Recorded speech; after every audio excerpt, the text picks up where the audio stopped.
Hello there, folks. Welcome back. When my family first arrived in Omaha, we moved into an apartment complex with a clubhouse and a large swimming pool. In our first summer, we spent many hours in that pool, and to give us respite from the heat, opportunities to meet new friends, and to just have some plain old water-related fun.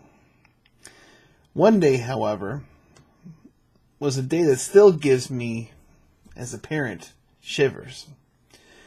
At the time, Joshua was a little more than 2 years old. Ellie had not yet turned 1. While my wife was looking after our youngest, Josh was practicing jumping from the side of the pool into my open arms. It was important to us that our kids weren't afraid of the water. With each successive jump, the smile on my son's face broadened. He was certainly enjoying himself. He was gaining confidence, but he was still inexperienced. This sometimes can be a very dangerous time for people. I put my boy back up on the side of the pool and told him to jump to me as he had more than a dozen times that day. This time, however, he ran down the edge of the pool and proceeded to jump into the pool where no parent with open arms was there for him. He sank like a rock. I still remember the terror in my mind and the cursing from my mouth that occurred in that moment. In the water, I was moving somewhat slowly, not nearly fast enough.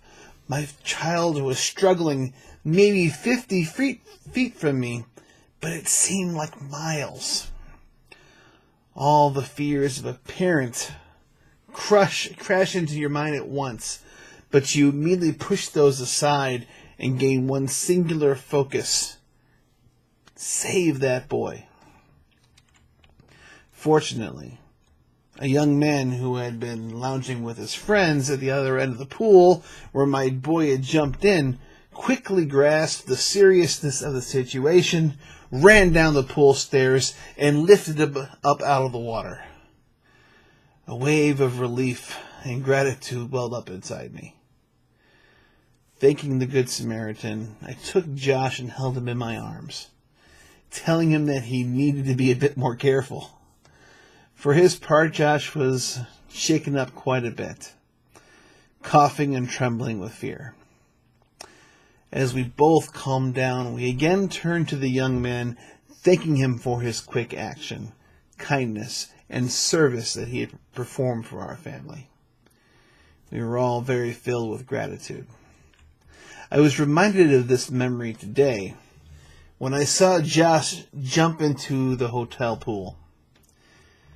Josh has become a tremendous swimmer in the years since, much better than I was at his age. I watch him, and as I held my 2-year-old, knowing that she is just as vulnerable as Josh was at that time of this story. She, however, seems to show a little bit more discretion. She smiles and laughs more in the pool than she used to, but she still has a very healthy respect for the danger that is water. And that's probably a good thing. Now, how do you relate this to leadership? Well, anytime change or innovation requires navigating, there's a delicate balance between daring and prudence. Too much of the former is dangerous. Too much of the latter makes growth impossible. Granted, there are situations we run into in the business world that very, very rarely rise to the seriousness of life and death.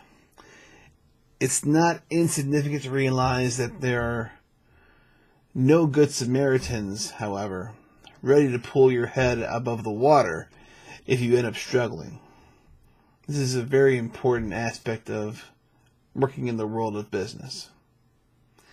So keep in mind about navigating that delicate balance between daring and prudence, and hopefully that'll help you with your decision making as a leader going forward. That's all for today. We'll see you in the next video. Thanks.